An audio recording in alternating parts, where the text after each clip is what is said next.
Racism and Donald Trump. Two topics never far removed from one another, it seems.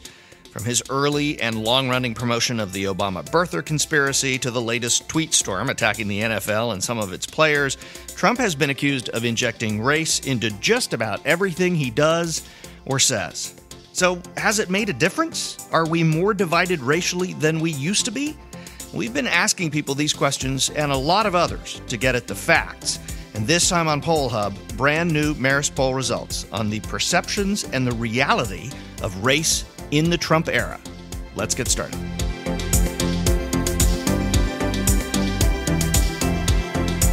Hi, everybody. This is Poll Hub. I am J.D. Dapper. I'm Barbara Carvalho. And I'm Lee Marinkoff, and we're here in the Hancock Center at Marist College. And the Marist Poll has done lots of surveys over a long period of time about race in America, as has every survey organization. This is not a new or a foreign topic. Topical. Yes. Right. We have just been through the first 9 months of a term of president, that I think historically, at least in the modern era, it's hard to imagine one that has been more consumed about the discussion of race than the last president's first term, Barack Obama, because he was an African-American president, right? So we talked about race an awful lot. Even in the 60s, it's hard to think of a term of president in the first 9 months. It was more about race than this one. What is different? Where do we stand? What did you find when you asked these really deep and probing questions about race from the American people? Well, I think we found a lot of very interesting things here. And I think one that jumps out at me is, presidents matter in terms of their words. Now, we've had a very unusual situation where the president tweets a lot, and that becomes sort of a whole new ballgame. But we're seeing, does Donald Trump affect the perceptions of people in just their interactions? And we're finding in this survey that, a lot of people think it's now more acceptable to say things that perhaps might not have been acceptable at a different point. And we're seeing a 63% of African Americans and a majority of Latinos finding that it is really, a whole new ballgame when it comes to Donald Trump. And that's why I think in our lexicon, things like white supremacist has now entered into the dialogue. And I think that's very different than we've had. So the 63 and 53 and even 44% of white's a plurality. When the poll says they find it more acceptable to make racist comments, they're not saying they want to make racist comments. They're just saying that language is out there and it seems more acceptable than it used to be. Is that right? Yeah, I think that's probably a good interpretation. I think that's their impression. I think there's an impression that we're having more of a discussion about race as well. But the issue is, what can people say publicly? I think social media, Lee, mentioned the president's tweets, but I think social media allows people to say things to each other that perhaps we wouldn't say face to face.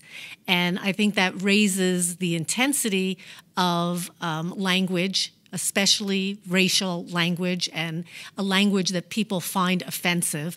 And it has simply become part of our discussion for good and bad, because I think that part of the fact that we're talking about it is something that is a positive, even though the context of it is worrisome to many Americans. So this was an in-depth poll done for a show called Third Rail with OZY on WGBH up in Boston. Yeah, actually it's a PBS show, so people can see it nationwide, and it's a debate show. So they wanted us to ask the question about whether race has really become much more heightened now. And what else did you find? I mean, because it wasn't just one question. This went a long way towards uncovering and unpeeling where we stand as a nation in terms of what we think about when we talk about race. Yeah, I'm struck in these numbers also. We took a broader look at things, not just the Trump time, but a broader look, and we're seeing that a similar number of people tell us, as told pollsters 20 years ago,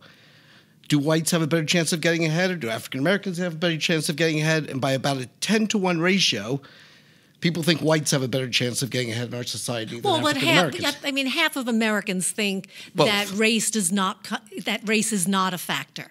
That regardless of color, people have an equal chance of getting ahead in this country. And what Lee does point out is those numbers really haven't changed since 50 years ago. I'm sorry, 20 years ago. The number's 50, but 20 years ago. This really interested me because you asked whites, African Americans, and Latinos, you asked by age about whether you agree that people of color need to fight harder to end racism versus white people. What struck you about those numbers?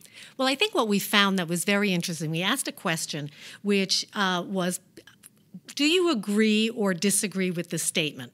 People of color need to fight harder to end racism. And I think most of us were surprised by the response to this. A majority did disagree, but then we did see that about 37% of Americans agreed with that. And so when we looked we drilled down into the data, and so we thought, well, okay, maybe we're going to see, a real, racial divide on that. Racial divide. Sure. And we did see a racial divide, but not the one we expected. 32% of white Americans agreed with the statement, thought that people of color should take responsibility for fighting harder to end racism. But a majority, 57% of African Americans agreed with that statement. The other piece that kind of blows me away about this is look at the party ID. Democrats, 43% agree that people of color need to fight harder to end racism, and 28% of Republicans do. Did people understand the question? Well, I think one of the things or am I missing something? No, I think one of the things that we found in this is very interesting is that people feel that all individuals should take responsibility for ending racism. In other words, there really shouldn't be a black, white, or white people of color divide on ending what they consider that something that is abhorrent to most Americans. And so I think people took this question personally and felt that everyone did, and each one of us has responsibility to do so. I think there's a sense here also in these different communities in the country, a sense of self-determination, that it's our responsibility, regardless of your group, that you're going to see, if you're an African American, you see it as on you to also move things along. And I think we've seen some recent events on football fields and elsewhere where exactly that is occurring. People are stepping up because perhaps they feel Donald Trump is not going to, and therefore they have to. And we're going to, and if they are going to get to the words of Martin Luther King, which was said many years ago, obviously, that the arc of the moral universe is long, but it bends towards justice. I mean, we're seeing it bending, but we're seeing it bending very slowly. So there was an op-ed piece in the Times this week that noted that 2/3 of Americans, and actually more blacks than whites at the time in 2001, described race relations as somewhat good or very good. And basically from Ferguson on, so during the late Obama years and on, it's just nosedive. It's crashed. The sense that race relations are somewhat good or very good. And that's really happened with both whites and blacks, and I don't see Latino numbers. Is that – clearly it started with Ferguson, so it's not Trump's fault. You can't blame Trump. But it certainly seems like in the numbers you've pulled up here that when you look at people saying that they believe it's far more acceptable to say the things, do the things, acknowledge the things that you couldn't a few years ago, that there's some correlation. Yes, and I think, look, when Barack Obama was elected president not too long ago, the words that were being said were, are we entering into a post-racial era in America? And I can't imagine anyone advancing that case right now, and certainly this data from this poll suggests by no means are we into a post-racial period. And I think we're polarized on a number of fronts, starting with our politics, and the more race gets thrown into our politics, I think the more we're going to see these kinds of racial issues. One of the triggers of talking about racism, of course, again, most recently has been this NFL story with taking the knee. And we talked about a specific aspect of that weeks ago on Poll Hub. And that was a poll that purported to show that people were watching less NFL football because of the protests, the Colin Kaepernicks of the world taking the knee. And at the time, you pointed out, you looked at the survey data, it was BS, basically, right? Yes, the headline was misleading. And it was quoted again this week, all this time later, even after it had been debunked by you guys and by the Washington Post and a number of others.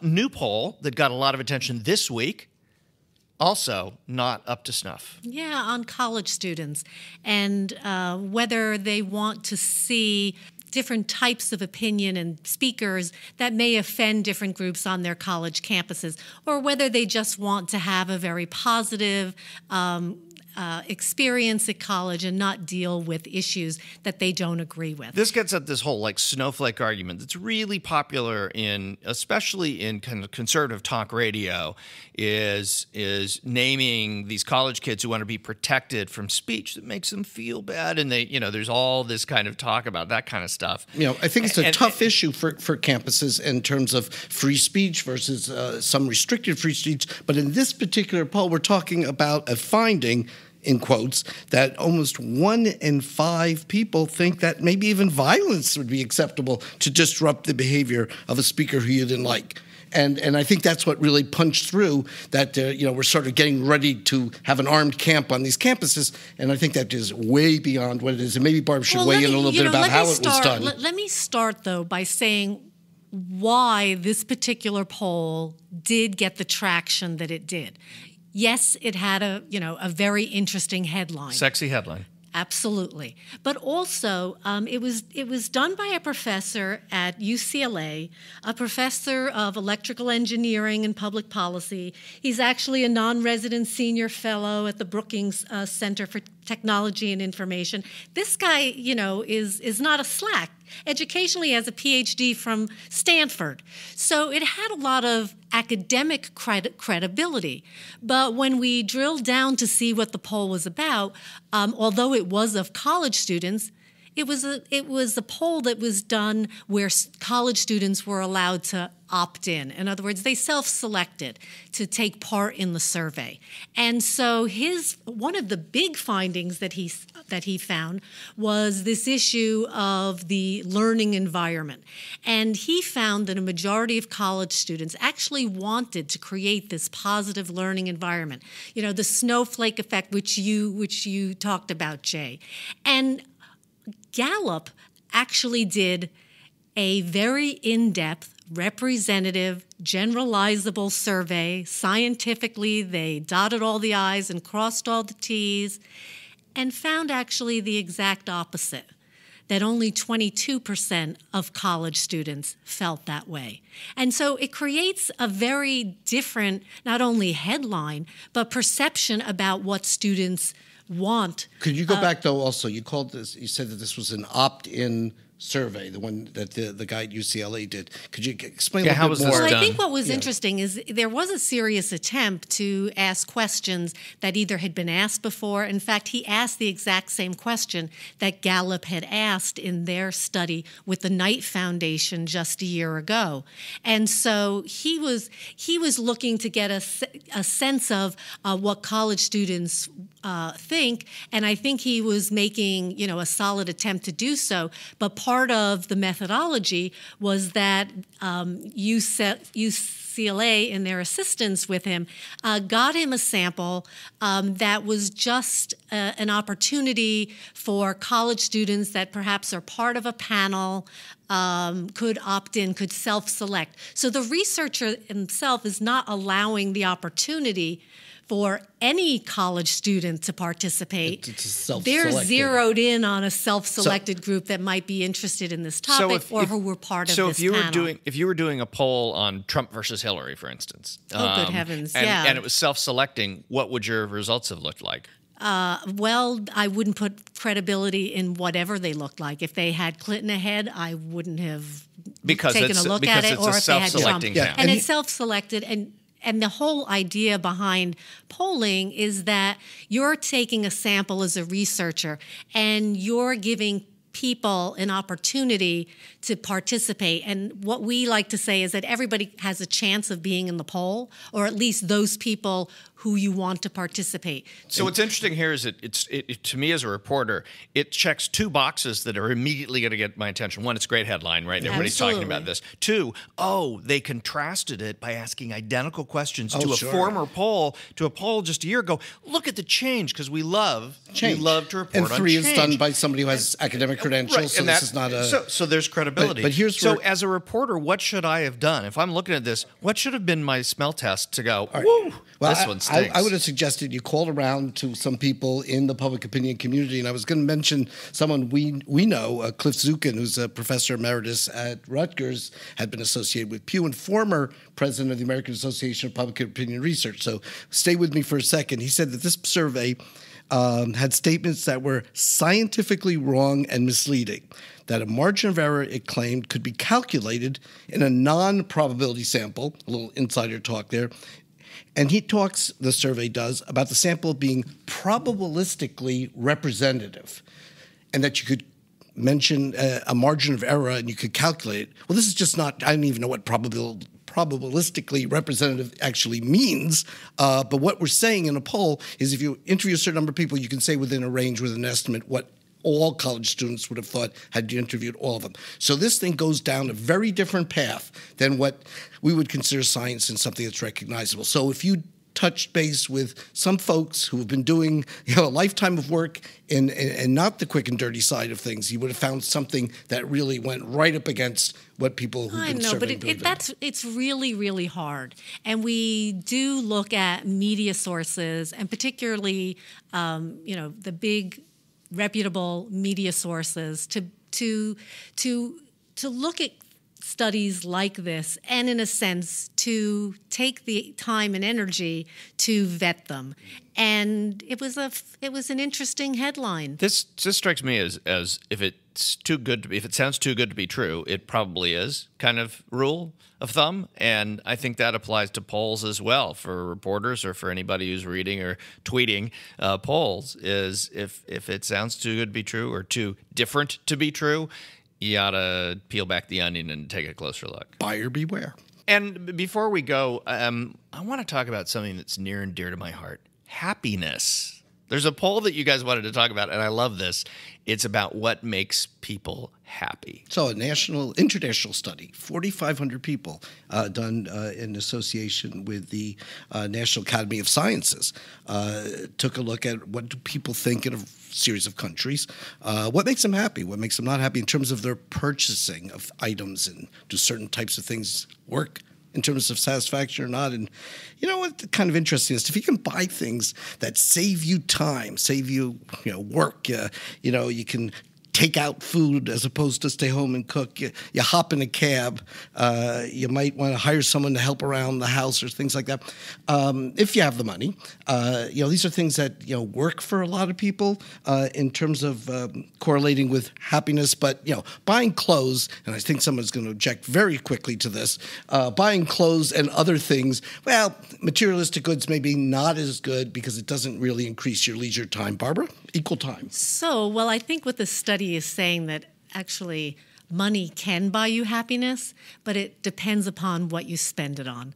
And so we looked at Americans, they looked at Canadians, they looked at people in Europe, and what they found was that if we can just give ourselves a break from all the things that can be tedious and really drive us crazy on a daily basis, and we can get someone else to do it for us, we're happier campers for it. So getting back time in our lives is worth more than almost anything. Is that basically what the poll's saying? Technology is an interesting sidebar in this, because technology was, after all, going to be the answer to everybody's problems. Right. And now it's sort of become a little bit of a end in of itself, a problem with itself. The other thing that strikes me about this is we hear a lot about millennials and big groans, sorry people, but that generation is being more concerned about quality of time and quality of life, fear of missing out, you only live once, all those kinds of phrases, than previous generations may have felt. So, for instance,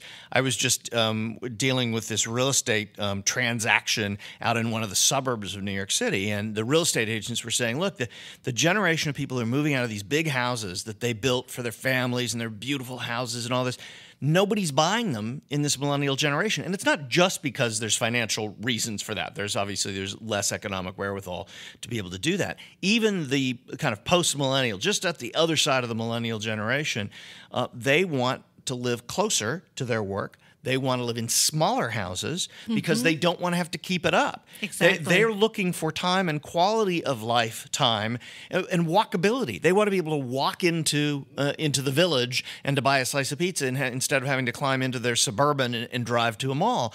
And I heard this from 4 different real estate people I was interviewing to deal with this thing I had to deal with.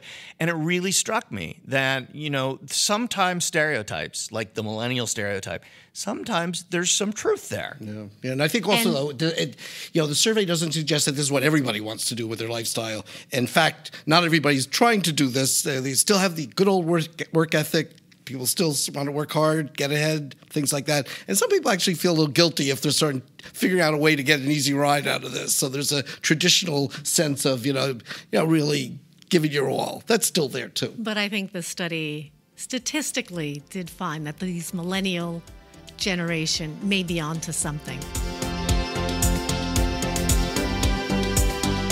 And that'll do it for Poll Hub this week. Poll Hub is produced by the team here at the Marist Poll at Marist College. And our executive producer is Mary Griffith, even though she doesn't want me to tell you that. Big secret, big secret. All right, so here's the bottom line. We want to see your questions. We want you to ask, what do you want us to be talking about? I feel sometimes like I'm in a class and, you always ask, show of hands if you have any questions, and you need one person out there. Well, we've had people, but I want to get more people out there. Raise your hand. In this case, let us know, hear from you at pollhub@marist.edu. Well, you can also contact us on social media at Marist Poll on Twitter, Marist Poll on Facebook, Snapchat, and Instagram. And wherever you are listening to us, just hit subscribe. All right, guys. Thanks. Have a good week, and we'll see you next time.